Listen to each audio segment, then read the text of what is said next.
Hi అండి, welcome to today's vlog. ఈరోజు ఏంటి అని అంటే నాకు టుమారో స్కూల్ అయితే ఉంది. టుమారో స్కూల్కి వెళ్ళడానికి ముందు రోజు ఈవినింగ్ నేను షూట్ చేసిన వ్లాగ్ ఇది. ఇక్కడైతే దోశ బ్యాటర్ తయారు చేసుకుంటున్నానండి. టుమారో మార్నింగ్ కోసము హడావిడి లేకుండా కొంచెం కళ్ళు ప్యాడ్ చేసి పెట్టుకుంటాను, లేకపోతే పిండి కొంచెం కరుణగా అనిపిస్తుంది. ఇలా అయితే చాలా మంచిగా ఉంటుంది టుమారోకి. అందుకని పిండి అయితే రెడీ చేసి పెట్టేసుకుంటున్నాను. టుమారో మార్నింగ్ టిఫిన్స్కి ఇలా బ్యాటర్ తయారు చేసేసుకున్నాను. నెక్స్ట్ ఏంటి అని అంటే అందులోకే గోంగూర చట్నీ అయితే రెడీ చేసుకుంటున్నాను.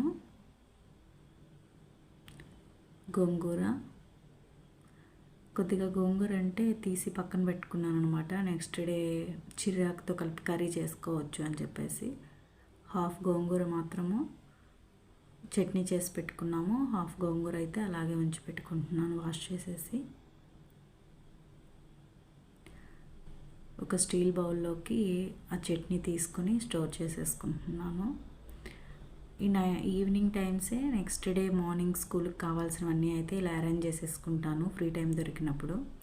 నెక్స్ట్ ఈలోపు మా వారైతే ఫ్రూట్స్ తీసుకొచ్చారండి, కర్బూజా పళ్ళు. అవన్నీ తీసేసి కవర్లో నుంచి అయితే ఆర్గనైజ్ చేసి పెట్టేసుకుంటున్నాను. అంటే ఫ్రూట్స్ ఎక్కువ కవర్లు అలాగే స్టోర్ చేయకూడదు కదా, అందువల్ల తీసుకొని ఒక స్టీల్ కంటైనర్లో అయితే స్టోర్ చేసి పెట్టేసుకుంటాను. ఎక్కువగా ఫ్రూట్స్ ఎక్కువ తింటూ ఉంటాము. నెక్స్ట్ ఇంట్లో ఉన్న మనీ ప్లాంట్కి అయితే వాటరింగ్ చేసి 2 days అయిపోయింది.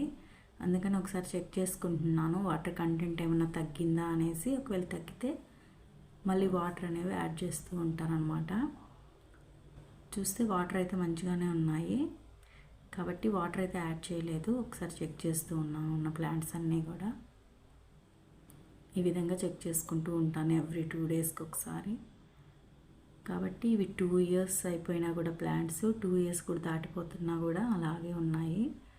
ఎవ్రీ 2 daysకి ఎంత వర్క్ ఉన్నా సరే ఆ ప్లాంట్స్ని అయితే చెక్ చేసుకుని వాటికైతే వాటర్ చేంజ్ చేస్తూ ఉంటాను. ప్రతి ఒక్క చిన్న చిన్న కంటైనర్స్లో కూడా ఇంటి నిండా అయితే మనీ ప్లాంట్స్తో నింపేసి ఉంటానన్నమాట. వాటి వాటర్ చేంజ్ చేసుకుంటూ ఉంటాను. ప్రతి 2 daysకి మారుస్తూ ఉంటాను రెగ్యులర్గా. అండ్ ఊరు నుంచి వస్తూ అయితే నిమ్మకాయలు తీసుకొచ్చుకున్నానండి. ఊర్లో నిమ్మకాయల చెట్టు ఉంది కాబట్టి అత్తమ్మ నేను వచ్చేటప్పుడు నిమ్మకాయలు పంపించారు. ఆ నిమ్మకాయలను అయితే కట్ చేసేసి రసం తీసుకొని ఒక స్టీల్ బాక్స్లో అయితే స్టోర్ చేసుకుంటున్నాను. నిమ్మకాయలను అలాగే ఉంచుకొని ఫ్రిడ్జ్లో స్టోర్ చేసుకున్నప్పటికీ దాంట్లో ఉన్న రసం అయితే తగ్గిపోతూ ఉంటుంది. అందుకని నేను తెచ్చుకోవడంతో ఫ్రీ టైంలో ఇలా నిమ్మకాయలు పిండేసి ఒక స్టీల్ కంటైనర్లో అయితే స్టోర్ చేసుకొని ఫ్రిడ్జ్లో పెట్టేసుకుంటాను. అల్లం కూడా తెచ్చుకున్నానండి. ఆ అల్లంని హాఫ్ అల్లం అయితే అల్లం వెల్లుల్లి పేస్ట్ చేసుకొని స్టోర్ చేసేసుకున్నాను. మిగతా హాఫ్ అల్లంని అలాగే ఉంచుకున్నాను అనమాట. ఎప్పుడైనా మసాలా టీ లేదా అల్లం టీ చేసుకోవడానికి ఉంటుంది అని చెప్పి అలాగే ఉంచేసాను. నెక్స్ట్ చెప్పాను కదండి నిమ్మకాయల చెట్టు ఉంది ఊర్లో అని చెప్పి. ఆ నిమ్మకాయలతో అయితే అత్తమ్మ కొంచెం మంచి నిమ్మకాయ ఊరగాయ కూడా పెట్టి పంపించారు. మేము నిమ్మకాయ అనేది ఎక్కువ వాడతామండి, ఎందుకంటే సి విటమిన్ కదా, పిల్లలకి చాలా మంచిది కాబట్టి. ఎక్కువ పెరుగన్నంలోకి అండ్ వీళ్ళు రాగి జావ తాగుతారు, జొన్న జావ తాగుతారు, వాటిల్లో కూడా అయితే నేను నిమ్మకాయ ఇస్తాను. అండ్ ఎవ్రీడే నైట్ డిన్నర్ అయిపోయిన తర్వాత ఇంట్లో కానీ ఫ్రూట్స్ అవైలబుల్లో ఉన్నాయి అని అంటే ఆ ఫ్రూట్ అయితే కట్ చేసి పిల్లలకి ఇచ్చేస్తాను. ఏ ఫ్రూట్ అయినా పర్లేదు, నైట్ అయితే ఆ ఫ్రూట్ తినేసి వాళ్ళు ఇంకా పనుకునేస్తారు, నిద్రపోతారు పిల్లలు. వాళ్ళకి ఒక కర్బూజా పండు అయితే కట్ చేసేసి ఇచ్చేసాను.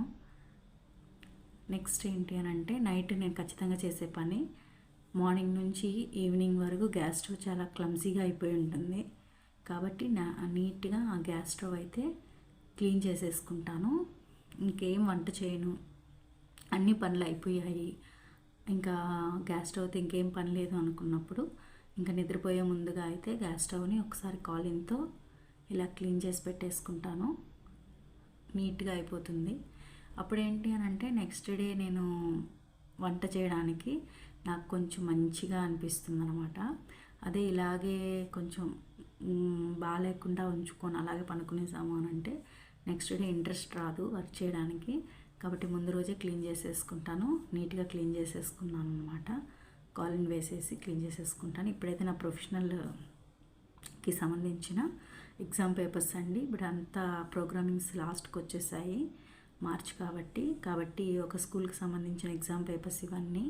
వీటన్నిటిని అయితే ఇప్పుడు కరెక్షన్ చేసేసి అప్పుడు నిద్రపోవాలి. కాబట్టి ఒకసారి చెక్ చేసుకుంటున్నాను ఎన్ని క్లాసెస్ ఉన్నాయి, ఆ క్లాసెస్ వాళ్ళు ఎంతమంది ఉన్నారు, ఏ సెక్షన్ వాళ్ళు ఎవరున్నారు, బి సెక్షన్ వాళ్ళు ఎవరున్నారు అని చెప్పేసి చెక్ చేసుకుంటున్నాను. ఈ స్కూల్కి సంబంధించి ప్రతి క్లాస్కు 2 సెక్షన్స్ ఉంటాయండి, girls section and boys section. కాబట్టి విడివిడిగానే వాళ్ళు మనకు పేపర్స్ హ్యాండ్ ఓవర్ చేసేటప్పుడు కూడా విడివిడిగా హ్యాండ్ ఓవర్ చేస్తారు. వాటిని జాగ్రత్తగా మళ్ళీ అలాగే కరెక్షన్స్ చేసి ఏ సెక్షన్ వాళ్ళకి ఆ సెక్షన్ పేపర్స్ ఆ క్లాస్ టీచర్స్కి అయితే హ్యాండ్ ఓవర్ చేసేయాలి. కాబట్టి ఒకసారి ముందు చెక్ చేసుకుంటున్నాను కరెక్షన్స్ చేసే ముందు. ఇవన్నీ చేసేసుకుంటే ఈరోజు సక్సెస్ఫుల్గా నేను రేపటి కోసం కావాల్సిన పనులన్నీ చేసేసుకున్నట్టు. కాబట్టి ఒకసారి చెక్ చేసేసుకుంటున్నాను పేపర్స్ అన్నీ కూడా. Thank you so much for watching. Please support me. Thank you so much for watching.